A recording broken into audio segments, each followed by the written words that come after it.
My father says I have to go to a psychiatrist. He'll forget about it in a day or two, I reminded him. I know. We walked down Victory Boulevard toward Tony's Market because he wanted a pack of cigarettes. Josephine Hermano passed on the other side of the street and she yelled, "Some party!" She had left before the fight, and you could tell by the expression on her face she hadn't heard about it yet. "What did they do when the police brought you to the door?" I asked. John picked up a handful of slush and started molding it into an ice ball. My mother started her high-frequency cackling, but it was Boar who got on my nerves. He just came to the top of the stairs, and I could hardly hold my head up to see him. My mother was on her hands and knees wiping up the snow I dragged in on the skates. Boar didn't even look mad. He looked sick and old. Then he went back into the bedroom without a word. This morning at breakfast he said they'd have to send me to a doctor.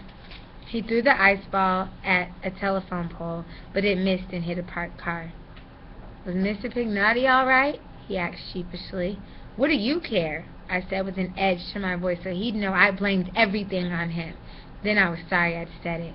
"I just wondered," he said, looking away and raising his eyes to the sky where a jet was roaring over. We finally got to the store and stood by the telephone booth having a coat. John smoked a second cigarette, then somehow we got enough nerve. "Hello, Mr. Pignotti?" There was a long pause, although you could tell somebody had answered. "Mr. Pignotti, this is John." There was an even longer pause, and the artificial enthusiasm John had put into his voice trailed off. "Are you there, Mr. Pignotti?" "Yes," came the sweet voice. "Lorraine and I want to apologize for having that party. We only invited 2 people, but those others stopped by, and before you knew it, things got out of hand. I mean, Lorraine and I will pay for everything," I gasped audibly. John started again. "Are you still there, Mr. Pignotti?" "Yes." "Would you let Lorraine and me come over to help clean up, please?" "No, it's all right." "Mr. Pignotti, we feel terrible," I said into the mouthpiece and then handed it back to John. I felt on the verge of crying, thinking of the broken pigs. "Mr. Pignotti, we'd really feel better if I cleaned most of it," he said slowly. "Mr. Pignotti, are you there?" There was another pause. "Yes." "Lorraine and I want to know if you'd like to go to the zoo this afternoon. We thought we could meet you around 1 o'clock near the entrance, you know, right by the sea lions." Another pause. "We could go and feed Bobo," John said. "Have you been down to see Bobo yet?" Another pause. "No." "He must miss you, Mr. Pignotti. No kidding, the way you used to feed him every day. What do you say, Mr. Pignotti?" As we waited for an answer, all I could think of was Conchetta's ripped dress, the one Helen Kaczynski had demolished. It must have been a shock to come home from the hospital and find something like that. "All right," Mr. Pignotti said sadly. We got to the zoo around 12:30, and I didn't think the pigman was going to show. I really didn't. We sat on the same benches we had the last time, the one near the front gate that lets you watch the sea lions. I had my Ben Franklin sunglasses on, and it wasn't even sunny out, but I figured they'd be good because I wouldn't have to look right into anyone's eyes. One of the attendants was washing the sea lion manure off the middle platform of the pool, and at least he was able to do that with a certain degree of proficiency. When it came to feeding them, he had no imagination, but that particular task he was up to. "He's not coming," I said when it was 5 minutes past 1. "Just wait, he'll be here." No customers were over by the peanut stand where the same old lady from the last visit was giving me the evil eye. Worst of all, she was putting peanuts in her mouth at the same rate Jane Appling had devoured the chocolate-covered ants. She really looked like the wrath of God, and I was too scared to go over and buy a package of peanuts for myself. "I'll get some peanuts for Bobo," John said. "And me!" I yelled after him. About 10 minutes later, a taxi pulled up in front, and the pigman got out. There was no smile on his face. He walked very slowly, and he had lost so much weight. It was pathetic, that's what it was, absolutely pathetic. "Hello," John said cheerfully, covering his own surprise at the change in the pigman's appearance. "Hello," Mr. Pignotti said, forcing a slight smile. You could tell he was glad to see us, but I knew he was very sick. He had certainly forgiven us for anything we did over at the house, or else he wouldn't have come, so I figured he was just weak from the heart attack in the hospital. Naturally, we decided to take the train-type contraption out to the monkey house. "I bought peanuts for Bobo," John said proudly, waving the bag. I'd already started eating mine. "I have some money," Mr. Pignotti said, reaching a hand into one of his pockets.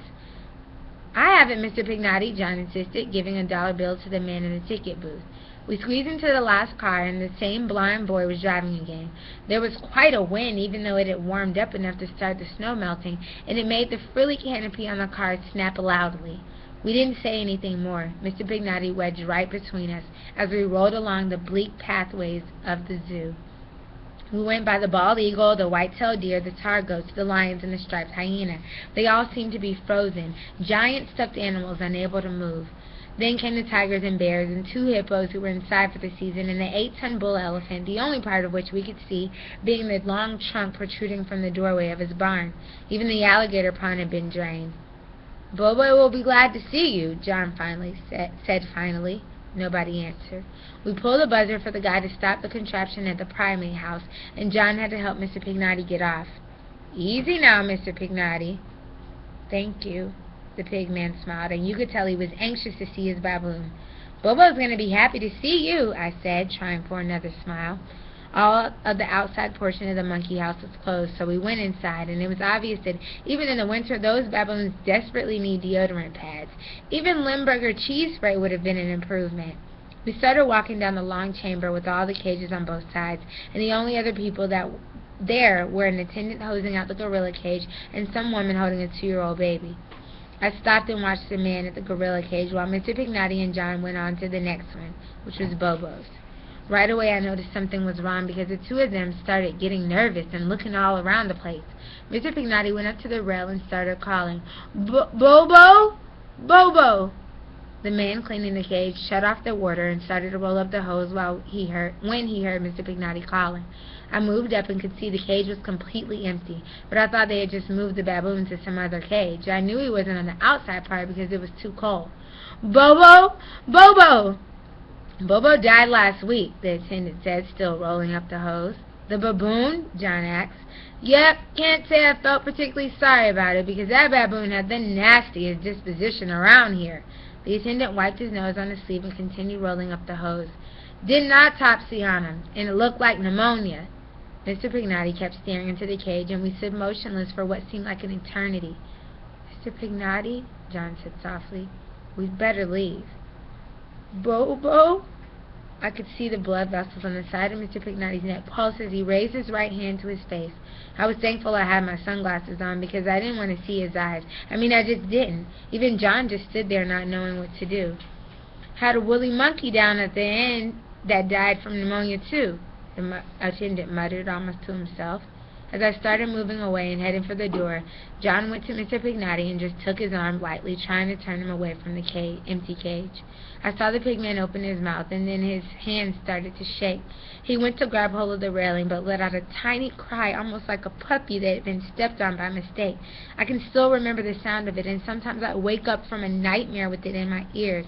It was like a high-pitched scream, but it came from deep inside of him. And before John or I knew what had happened, the pigman dropped to the floor. It seemed as if the monkeys knew something had happened because they started making noise and pulling against the bars. I thought they were going to tear them out of the frames, and I wanted to put my hands to my ears to shut out the jungle that had surrounded us. Mr. Pignotti was dead.